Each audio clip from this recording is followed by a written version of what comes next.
Hey everybody, this video is kind of a big deal, so I'm glad that you're watching. Thanks for being here. This is the very first movie review on this channel, and I'm really stoked that you're here. So if you want to subscribe to follow the journey, I would certainly appreciate that. Let's just jump right in. So one thing about me is that I love a good sports film. An underdog film, an Olympic film, a sports film about an underdog at the Olympics. Incredible, okay? Anytime I get a good sports movie, I'm eating it up, okay? I'm licking my fingers afterwards. I love it, okay? So, The Boys in the Boat have been on my watch list for a while now, ever since I saw the first trailer. Since this is my first movie review on the channel, I thought I'd review the first movie that I watched in theaters in 2024, and that goes to The Boys in the Boat. Based on a true story set in the Great Depression, the University of Washington's 8-man rowing team makes Olympic history, beating the odds to not only make it to the Olympics, but then to also take gold at the 1936 Olympics in Berlin. Our main character is Joe Ranft. He joins the university's rowing team in order to help pay for his tuition and mostly just to get a place to sleep. And it's good. But here's the thing, it's a good sports film, and you know, I enjoyed it. I can't lie, I enjoyed myself, but there are just several things that hold it back, I think, from being a great movie. So let's start with the good things. First off, Jimmy Wolk? Jimmy Wolk's here? Okay, second, the story and the source material is good. Like I said, I love this particular style of sports movies, so I was really intrigued. Next up, it is pretty. The cinematography was really good throughout, and it even captured some really incredible shots. There's some aerial footage. Also, the costumes and the set pieces, they all fit nicely, the colors blended well, so it was very pretty to watch. I don't know if this really counts as the movie as much as it is for the marketing team, but the trailer is phenomenal. I mean, I love a good trailer, and this is a good one. We got this Tom Petty remix going on, and yeah, it's a good trailer. This is how you do a trailer. It gives us exactly what we were promised, okay? It said we're getting some boys in a boat, and boy did we. We sure did. Alright, so now let's talk more about the problems. While I was watching this movie, I just kept feeling like I was missing something. It felt like if you showed me a house that's all framed up, it's like, yeah, I could use my imagination and see that it could look really pretty. I could see what it's supposed to be. But I would have just loved to have seen it in its full glory, because they're just these little things that just feel like it's missing. And I couldn't help but to compare it to another great Olympic underdog sports movie about a group of guys coming together to face the impossible. Or a steady driver and 3 strong runners to push off down the ice. Actually, I did think of Cool Runnings, but since it's more of a comedy, I'm going to focus on Miracle instead. So Miracle really it's a great movie. And it's based on the true story of the American men's hockey team that won gold at the 1980 Winter Olympics.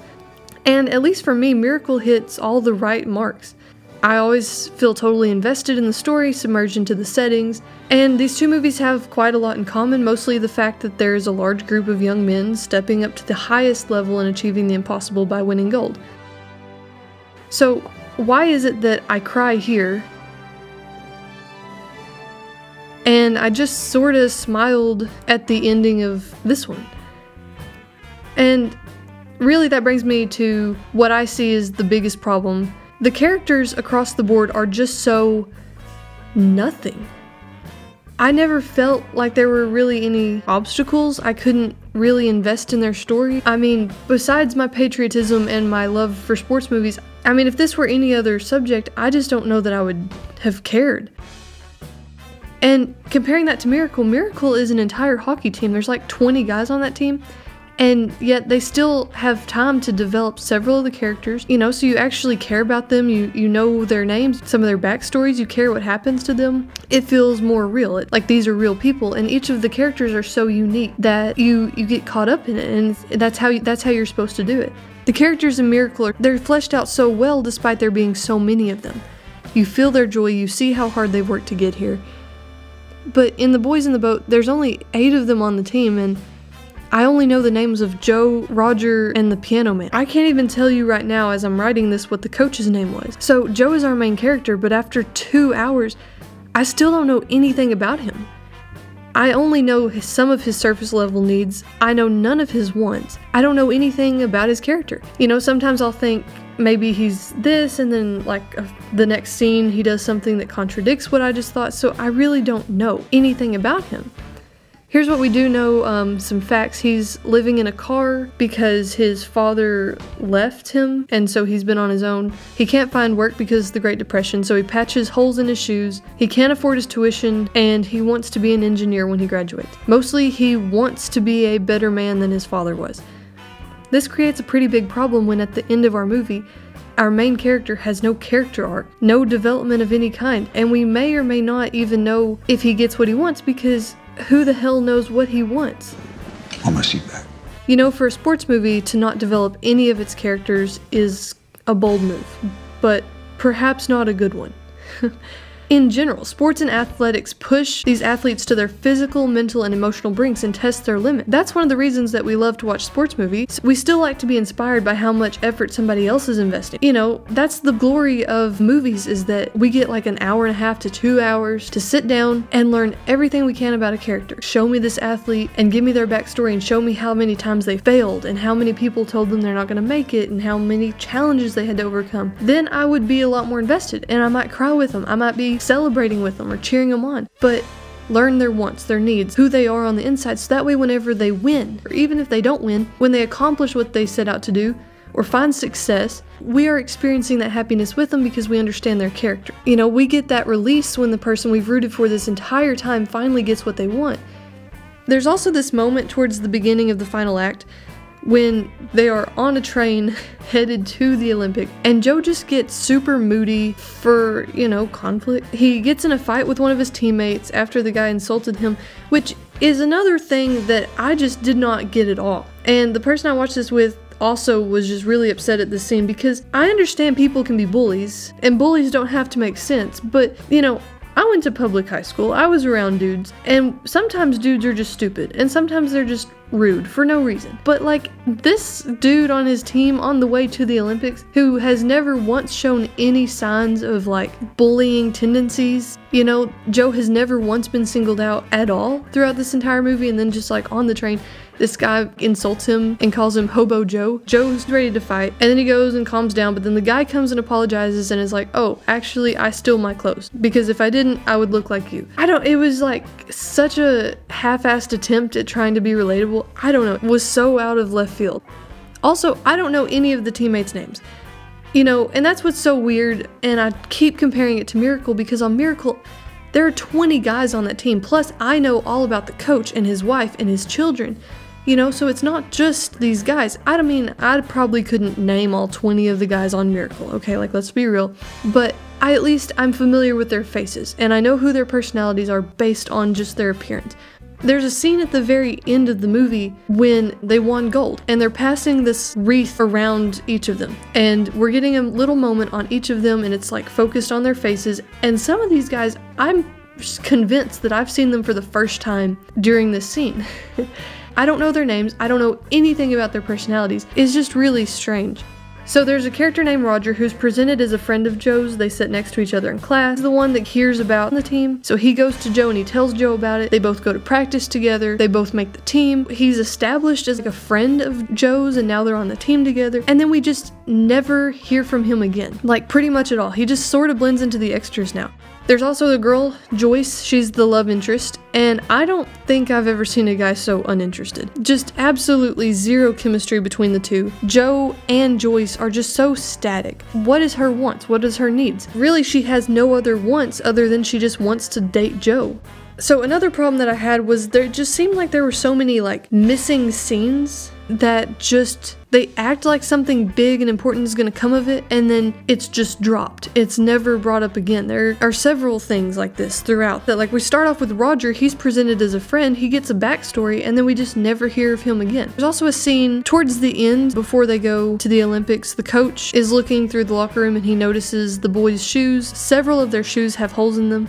The way the scene is shot makes it look like the coach had like an epiphany and he can use it as motivation, such as a way to tell the boys how hard they work or how they're scrappier than their competition, but then he never literally talks about it again. Also, there's no team bonding. There's not a moment at all where this team is bonding, which is very strange, but whatever. And here's the thing, I'm always really careful not to throw blame on the actors, because I know how easily one editor can change a scene to make it feel so awkward, when the actors could have given the performance of their lifetime. But there genuinely was a lack of chemistry between all of the characters.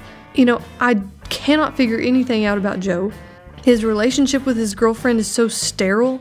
It's just, there are so many times throughout this movie when I'm watching it and I'm like, oh, these are actors and they're reading a script, you know? The relationship with his teammates is so unimportant to him, which is so weird for a sports movie. You know, I think honestly, if they would have just had one scene, like one genuine scene where they really sat down and did a scene where they had some team bonding, you know, like talking with the characters. This happens in several movies, like even, I'm thinking Pitch Perfect, okay? Like they have this time where they realize, hey, we're not really being a good team, so let's sit down, and they have like a team conversation and they like tell information about themselves. This would have been a great opportunity if they would have had like a team bonding time to just like sit down and talk about themselves, like introduce their names and what they're wanting to do with their lives. Stuff like that, we just don't get any of that.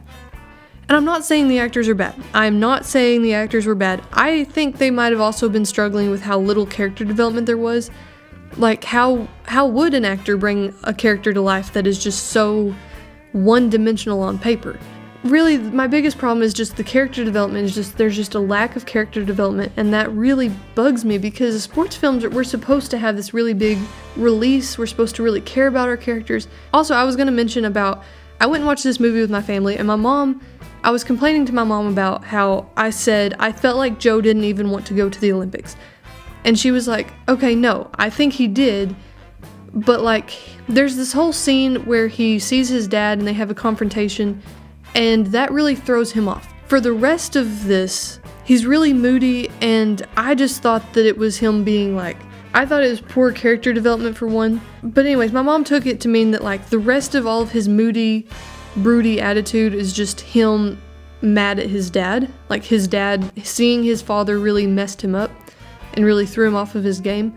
And yeah, I see that. I see, like I said, this brings me back to thinking about it like a house that's framed up. Like, I see what you mean. I see where we're going here, but it just never executed it, really. It was just not executed well, so it really was confusing to me. I didn't pick up on that. Another thing I want to mention is the movie is framed very strange. It starts off in like modern day, and then we see this older man, and then we like go back in time, and then we start our movie in 1936. And so I assumed that the older man at the beginning was Joe, because he's the first young character we see back when we go to our time skip. And then at the very end, we don't really see anything after they win. It immediately goes back to present day, and Joe is now the older man from the beginning. So it kind of bookends it, but this was not a good use of this type of framing device. I have no idea why they chose to do it like this. They could have done it better, because I watched it with my mom and she absolutely, she walked out of the movie theaters and she goes, who was that old guy, like at the end? And I'm like, that was Joe. She goes, was it? And I'm like, yeah. The way that like the scenes faded between his face of his younger self to the face of the older self, like that's how we know. But yeah, I agree. It wasn't done well, and it didn't add anything to the story. It could have literally opened up and said, Washington, 1936. And then ended within Washington 1936. We had no reason to have to come back to present day. It didn't add anything. There's no fancy storytelling. I understand sometimes that works and sometimes it's good, but there's no shame in just starting. Like if you have a historical piece, just start it when it's supposed to start. We don't have to start it with some weird book ending type of thing. I don't know, it was really confusing for me, it was confusing to my mom, and the only reason that I was able to figure it out was just because of like, I'd watched a few YouTube videos on like film theory, and I knew that like the fading between scenes, you know, and the overlapping of the face, that was it. That was the only reason. There's no identifiable reasons why we would think this is Joe. And that's another thing, we don't know what he wants as a kid, so we're not happy that he got it as an adult. You know, I guess you can, like I said, you can use your imagination and say, well, you know, now he has a grandkid, so that means he fell in love and he got married and he had kids, so he must have been a good father, which he didn't have before, and so he's really worked hard to, you know, maintain that, and he sees how times are changing and blah, blah, blah.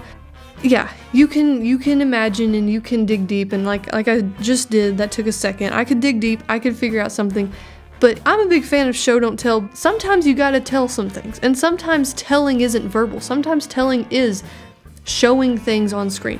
Sometimes you can tell me something without having to say it in exposition. You can just put these little hints and clues in there. Sometimes it could be a haircut or a style change that tells me something's changed. And I will say, it's a good sports movie for what it is. It is good. It's good. And I will say too, they shot the racing scenes each of the times that they raced. They were shot really well. They did every single thing right. The tension, the stress, the worry, the music, everything worked really well, so that like, I was really nervous hoping they'd win. How are they going to possibly win? I think it was done really well. I'm glad that they did it like that. So that was really good, and that was part of the fun. It's a pretty film. It's an interesting story. It's a really interesting piece of history that I had never heard of before. But I guess I just had a lot of expectations for this movie, and it just fell short of them. It just sort of felt like it missed the opportunity to be a great movie. Anyways, right now is a really good time for all the curly blonde boys with attitude problems. But I'm in the trees, I'm in the breeze, my footsteps on the ground. Overall, 6.5 out of 10. So anyways, thank you guys for watching. Whoever watched, I'm glad you watched. Really, I truly am thankful, and I hope that you would like or comment. But anyways, thank you guys. Jamaica, we have a bobsled team. No